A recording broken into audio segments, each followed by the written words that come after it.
ಮನೆಗೋಸ್ಕರ ಅವನು ಎಷ್ಟೊಂದು ಕಷ್ಟಪಟ್ಟಿದ್ದಾನೆ. ವಾಸು ಕೆಲಸಕ್ಕೋಸ್ಕರ ಹೆಂಡತಿ ಒಡವೆನ ಆಟೋ ಡಾಕ್ಯುಮೆಂಟ್ಸ್ನ ಅಡ ಇಟ್ಟು ದುಡ್ಡು ತಂದು ಕೊಟ್ಟಿದ್ದಾನೆ.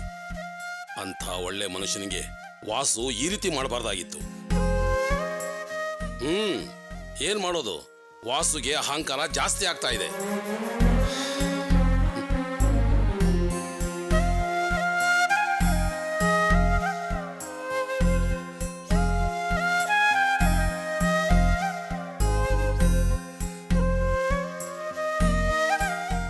ಅಣ್ಣ ಹೇಗಿದ್ದಾರೆ?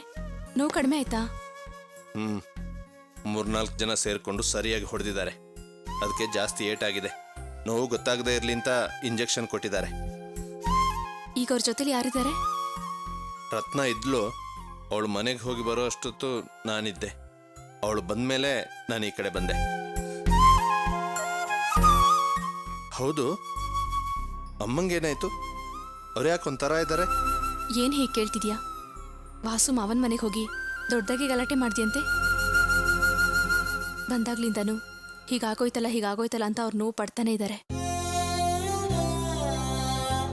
ನಾನು ತಪ್ಪು ಮಾಡಿದೆ ಅಂತ ಏನಾದರೂ ಅಮ್ಮ ಹೇಳಿದ್ರ? ಹಾಗೆಲ್ಲ ಏನು ಹೇಳಿಲ್ಲ. ಅವ್ರ ಮನ್ಸಲ್ಲೂ ಸಂಕಟ ಇದ್ದೇ ಇರುತ್ತಲ್ವಾ. ಎಷ್ಟೇ ಆದ್ರೂ ವಾಸು ಅವ್ರ ಹೆತ್ತ ಮಗ. ನೀನವತ್ತು ಅವ್ರ ಮೇಲೆ ಕೈ ಮಾಡಿದ್ದಕ್ಕೆ ನನ್ನ ಮಗಂಗೆ ಹೊಡೆಯೋದಕ್ಕೆ ನೀನು ಯಾರು ಅಂತ ನಿನ್ನ ಮೇಲೆ ಜಗಳಕ್ಕೆ ಬಂದಿದ್ರು. ಆಮೇಲೆ ಏನೇನು ಸಮಸ್ಯೆಗಳಾಗಿ ಮತ್ತೆ ಎಲ್ಲರೂ ಒಂದಾಗಿದ್ದೀವಿ. ಇಂಥ ಸಮಯದಲ್ಲಿ ಹೀಗಾಯ್ತಲ್ಲ ಅಂತ ಅವ್ರ ಮನ್ಸಿಗೆ ಬೇಜಾರಾಗಿದೆ. ಅದಕ್ಕೆ ಏನು ಮಾಡೋದು ಅಂತ ಹಾಕೂತಿದ್ದಾರೆ. ಸರಿ, ನೀನು ಅಡುಗೆ ಮಾಡು, ನಾನು ಸ್ನಾನ ಮಾಡ್ಕೊಂಬರ್ತೀನಿ.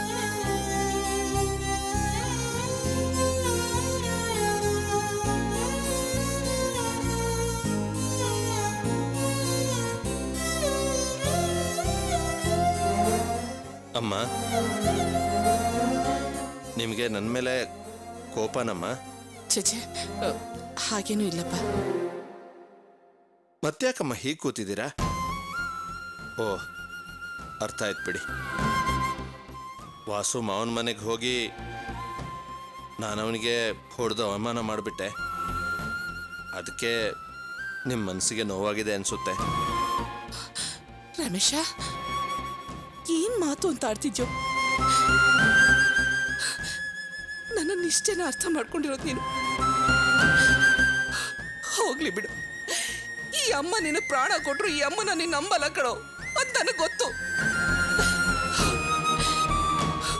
ನಾನು ವಾಸು ಬಗ್ಗೆ ಯೋಚನೆ ಮಾಡ್ತಾ ಇಲ್ಲಿ ಕೂತಿಲ್ಲ ಕಣೋ.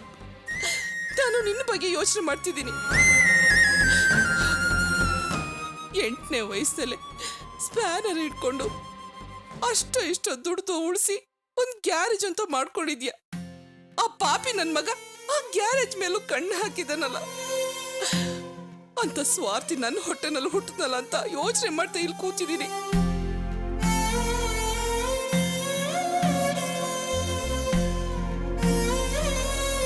ಅದನ್ನ ನೀನು ಅರ್ಥ ಮಾಡ್ಕೊಳ್ದೆ ಆ ವಾಸು ಬಗ್ಗೆ ಯೋಚನೆ ಮಾಡ್ತಾ ಇಲ್ಲಿ ಕೂತಿದ್ಯಮ್ಮ ಅಂತ ನನ್ನನ್ನೇ ಬಂದು ಕೇಳ್ತಿದ್ಯಲ್ಲ. ನಾನು ಯಾರ ಹತ್ರ ಹೇಳಿ? ದೇವ್ರೇ,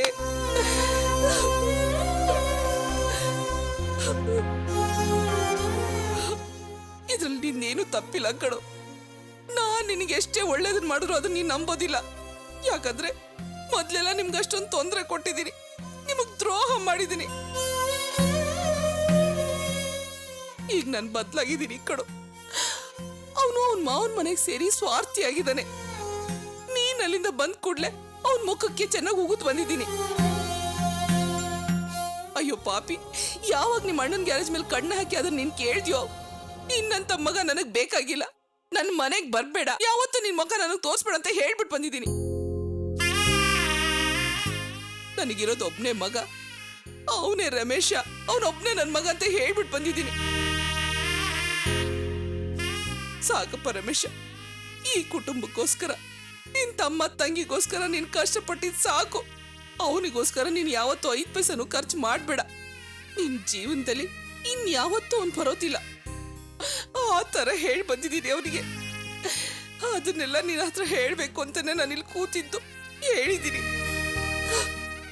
ಇನ್ ಮುಂದೆ ಯಾವತ್ತು ನಿನ್ ಗ್ಯಾರೇಜ್ಗೆ ಅವನಿಂದ ಸಮಸ್ಯೆನೇ ಇಲ್ಲ ರಮೇಶ. ಇವತ್ ನಮ್ ಪಾಲಿಗೆ ಅವ್ನು ಸತ್ತು ಹೋದ, ಹೋಗಿ ತಲೆ ತೊಳ್ಕೊಂಡು ಬರ್ತೀನಿ. ಅಮ್ಮ,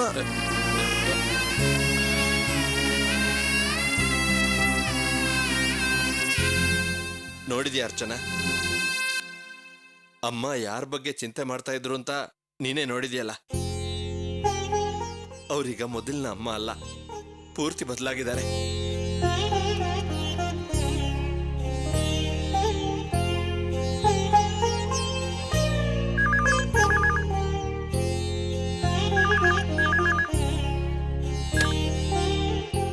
ಹಲೋ, ನಾನು ರಾಣಿ ಫ್ರೆಂಡ್ ರಶ್ಮಿ ಮಾತಾಡ್ತಾ ಇರೋದು. ನಾನು ರಾಣಿ ಅತ್ತಿಗೆ ಅರ್ಚನಾ ಮಾತಾಡ್ತಾ ಇದ್ದೀನಿ. ನಾನು ರಾಣಿ ಹತ್ರ ನೋಟ್ಸ್ ಇಸ್ಕೊಳ್ಳೋದಕ್ಕೆ 9:30 ಮನೆಗೆ ಬರ್ತೀನಿ ಅಂತ ಹೇಳಿದ್ದೆ. ನಮ್ಮಪ್ಪ ಹೊರಗಡೆ ಹೋಗಿದ್ದಾರೆ, ಬಂದ್ ಕೂಡಲೇ ಕರ್ಕೊಂಡು ಹೋಗ್ತೀನಿ ಅಂತ ಹೇಳಿದ್ದಾರೆ. ಸೊ ರಾಣಿಗೆ ಹೇಳ್ಬಿಡ್ತೀರಾ? ಅವಳು ಮನೇಲಿಲ್ಲ, ಕಾಲೇಜ್ಗೆ ಹೋಗಿದ್ದಾಳೆ. ಇವತ್ತು ಕಾಲೇಜ್ ಇಲ್ಲ, ರಜಾ. ಅದಕ್ಕೆ ಮನೆಗೆ ಬಂದು ನೋಟ್ಸ್ ಇಸ್ಕೋತೀನಿ ಅಂತ ನೆನ್ನೆನೇ ಹೇಳಿದ್ದೆ. 11 ಗಂಟೆ ಕರೆಕ್ಟಾಗಿ ಬಂದ್ಬಿಡ್ತೀನಿ. ದಯವಿಟ್ಟು ಅವಳಿಗೆ ಹೇಳ್ಬಿಡಿ ಪ್ಲೀಸ್, ಮರಿಬೇಡಿ.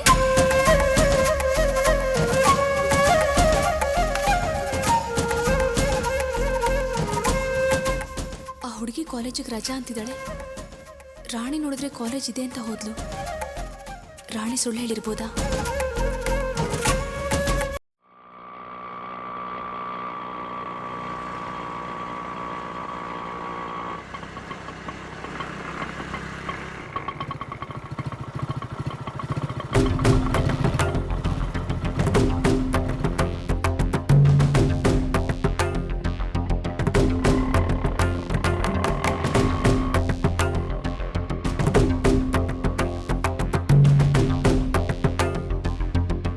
ಪರ್ವತಿ ಇಲ್ಲೇ ನಿಂತ್ಬಿಟ್ಟೆ, ಬಾ ಒಳಗೆ ಹೋಗೋಣ ಬನ್ನಿ.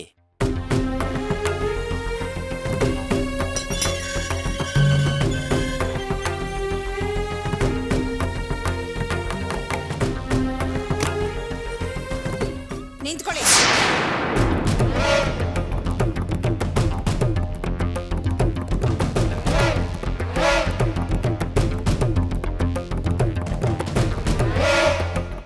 ಇಡೀ ಕುಟುಂಬದವರೆಲ್ಲ ಯಾಕೆ ಬಂದಿದ್ದೀರಿ? ನಿಮ್ಮ ಸಂಬಂಧನೇ ಬೇಡ ಅಂತ ನನ್ನ ಮಗ ನಿಮ್ಮ ಮಗಳನ್ನ ಮನೆಯಿಂದ ಆಚೆ ಓಡಿಸಿದ್ದಾನೆ.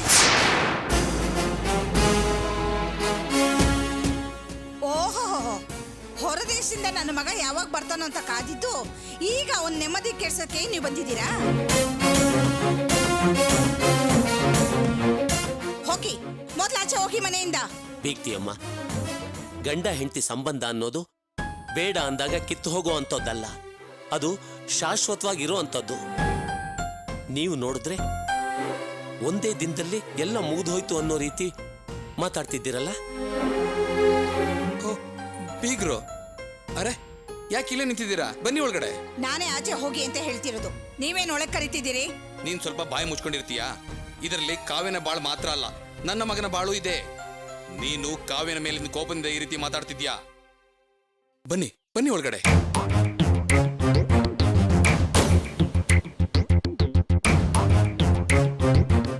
ಏನ್ ಯೋಚನೆ ಮಾಡ್ತಿದ್ದೀರಾ? ಬನ್ನಿ ಒಳಗಡೆ.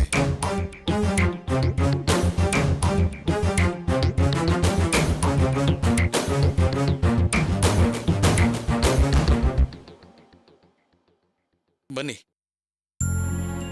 ಬನ್ನಿ, ಕೂತ್ಕೊಳ್ಳಿ. ಬನ್ನಿ.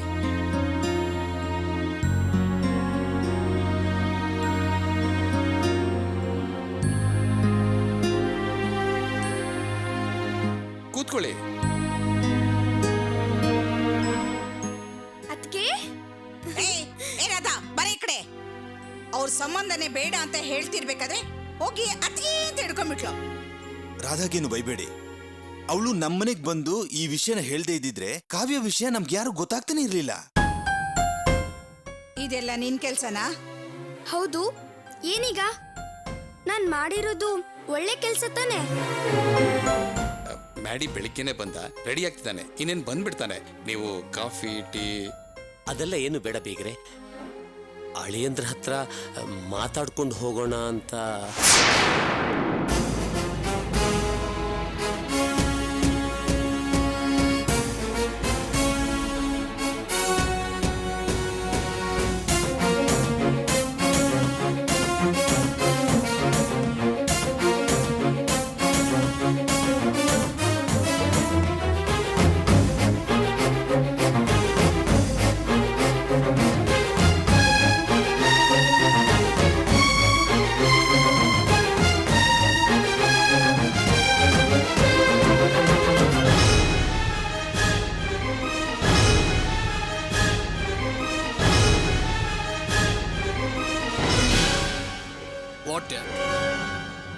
What's happening year? ಈ ಡಿಸ್ಕಸ್ಟಿಂಗ್ ಗ್ರೂಪ್ನ ಈ ಮನೆ ಒಳಗಡೆ ಯಾಕೆ ಸೇರಿಸ್ಕೊಂಡ್ರಿ? ಮೊದ್ಲು ಇವ್ರನ್ನ ಆಚೆ ಹೋಗಕ್ಕೆ ಹೇಳಿ. ನನ್ ಮಗ ಹೇಳಿದ್ದು ಕೇಳಿಸ್ತು ತಾನೆ? ನಾನು ಹೊರಗಡೆ ಹೋಗಿ ಅಂತ ಹೇಳ್ತಾ ಇದ್ದೀನಿ, ನಿಮ್ಮ ಅಪ್ಪನೇ ಕರ್ಕೊಬಂದು ಕೂರಿಸಿ ಮಾತಾಡಿಸ್ತಾ ಇದ್ದಾರೆ. Look dad, I am not ready for any sort of compromise. Okay, I will meet them in the court. ಆದಷ್ಟು ಬೇಗ ಡಿವೋರ್ಸ್ ನೋಟಿಸ್ ಬರುತ್ತೆ, ಅದಕ್ಕೆ ಆನ್ಸರ್ ಮಾಡಿದ್ರೆ ಸಾಕು.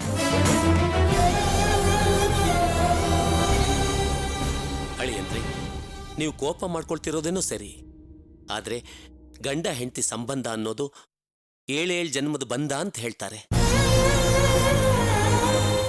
ಅಳಿಯಂದ್ರೆ, ಈ ವಿಷಯದಲ್ಲಿ ನೀವು ದುಡುಕಿ ನಿರ್ಧಾರ ತಗೋಬೇಡಿ. ಇದು ತುಂಬಾ ಸಣ್ಣ ವಿಷಯ. ನಾವು ಮಾತಾಡಿ ಪರಿಹಾರ ಮಾಡ್ಕೊಳ್ಳೋಣ. ವಾಟ್? ನಿಮ್ ಮಗಳು ಮದುವೆ ಮುಂಚೆ ಯಾವನು ಲವ್ ಮಾಡಿ ಅವನ ಹಿಂದೆ ಸುತ್ತಾಡಿದಾಳೆ, ಅದ್ ನಿಮ್ ಸಣ್ಣ ವಿಷಯನಾ?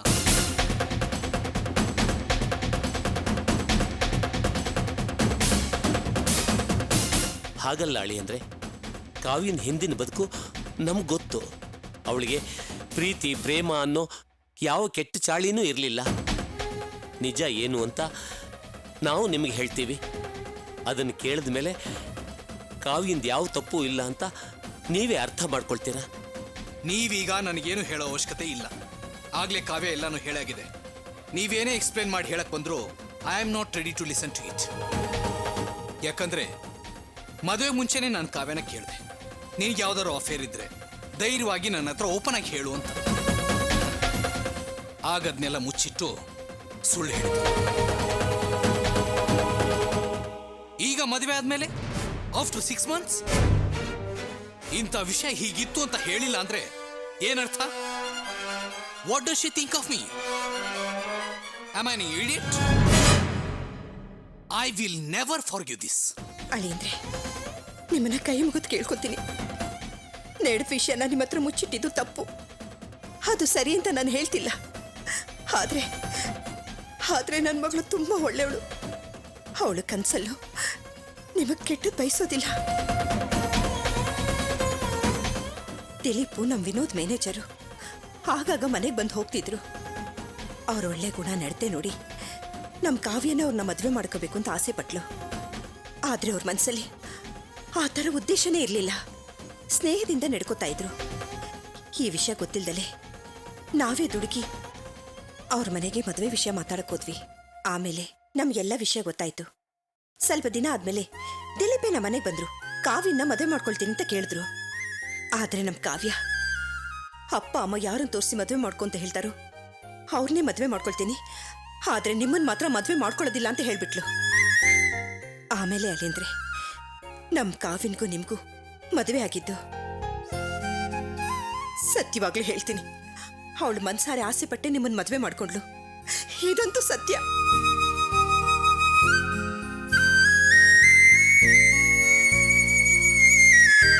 ಇವಳು ಮಾಡಿದ್ದು ದೊಡ್ಡ ತಪ್ಪು ಅಂದ್ರೆ ನಡೆದಿರೋ ವಿಷಯನ ನಿಮ್ಮ ಹತ್ರ ಹೇಳ್ದಲ್ಲೇ ಮುಚ್ಚಿಟ್ಟಿದ್ದು. ಶ್ರೀಮಂತಿಕೆಲಿ, ಹಣ ಆಸ್ತಿಲಿ ಎಲ್ಲಾದ್ರಲ್ಲೂ ನೀವು ನಮ್ಗಿಂತ ದೊಡ್ಡವರು. ಅದನ್ನ ಯಾವುದನ್ನು ಮನಸ್ಸಲ್ಲಿ ಇಟ್ಕೊಂಡಲೆ ದೊಡ್ಡ ಮನ್ಸು ಮಾಡಿ ನಮ್ಮ ಜೊತೆ ಸಂಬಂಧ ಬೆಳೆಸಿದ್ರಿ. ಇಷ್ಟೊಂದು ಒಳ್ಳೆ ಗುಣ ಇದೆ ನಿಮ್ಮಲ್ಲಿ. ಹೀಗಿರ್ಬೇಕಾದ್ರೆ ಒಂದು ಚಿಕ್ಕ ವಿಷಯನ ದೊಡ್ಡದು ಮಾಡಿ ದಯವಿಟ್ಟು ನನ್ನ ಮಗಳ ಜೀವನನ ಹಾಳು ಮಾಡಬೇಡಿ. ಇಷ್ಟು ದೊಡ್ಡ ಶಿಕ್ಷೆನ ನನ್ನ ಮಗಳಿಗೆ ಕೊಡಬೇಡಿ.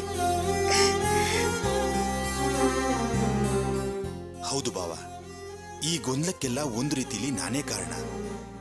ನಮ್ಮ ಮ್ಯಾನೇಜರ್ ಬಗ್ಗೆ ಮನೆಯಲ್ಲಿ, ಕಾವ್ಯನ್ ಬಗ್ಗೆ ಮ್ಯಾನೇಜರ್ ಹತ್ರ ನಾನು ಏನು ಹೇಳ್ದೆ ಇದ್ದಿದ್ರೆ ಇದೆಲ್ಲ ಆಗ್ತಾನೆ ಇರಲಿಲ್ಲ. ಕಾವ್ಯ ನಿಮ್ಮನ್ನೆಲ್ಲ ತುಂಬಾನೇ ಪ್ರೀತಿಸ್ತಾ ಇದ್ದಾಳೆ, ನಿಮ್ ಬಗ್ಗೆ ನಂಬಿಕೆನೂ ಇಟ್ಕೊಂಡಿದ್ದಾಳೆ. ದಯವಿಟ್ಟು ಅವಳನ್ನ ಕ್ಷಮಿಸಿ ಒಪ್ಕೊಳ್ಳಿ. ಮಾಡಿ, ನನಗೆ ನಿಮ್ಮ ಬಗ್ಗೆನೂ ನಿಮ್ಮ ಕ್ಯಾರೆಕ್ಟರ್ ಬಗ್ಗೆನೂ ತುಂಬಾ ಚೆನ್ನಾಗಿ ಗೊತ್ತು. ಅವತ್ತು ಆಫೀಸಲ್ಲಿ ಪ್ಯೂನ್ ಸರಿಯಾಗಿ ಟೀ ಕೊಡದಿದ್ದಕ್ಕೆ ಮ್ಯಾನೇಜರ್ನು ಪ್ಯೂನ್ನು ನೀವು ಪನಿಷ್ ಮಾಡಿದ್ದನ್ನ ನಾನೇ ನೇರವಾಗಿ ನೋಡಿದ್ದೀನಿ. ಅಂತ ಸಣ್ಣ ವಿಷಯಕ್ಕೆ ನೀವು ಅಷ್ಟೊಂದು ಕಠಿಣವಾಗಿ ನಡ್ಕೊಂಡ್ರಿ. ಇಂಥ ವಿಷಯನ ನೀವು ಒಪ್ಕೊಳ್ಳೋದು ಸ್ವಲ್ಪ ಕಷ್ಟನೇ. ಆದ್ರೆ ತಪ್ಪು ಮಾಡ್ದಿರೋ ಮನುಷ್ಯನೇ ಇಲ್ಲ, ಕ್ಷಮಿಸಕ್ಕಾಗ್ದಿರೋ ತಪ್ಪೂ ಇಲ್ಲ.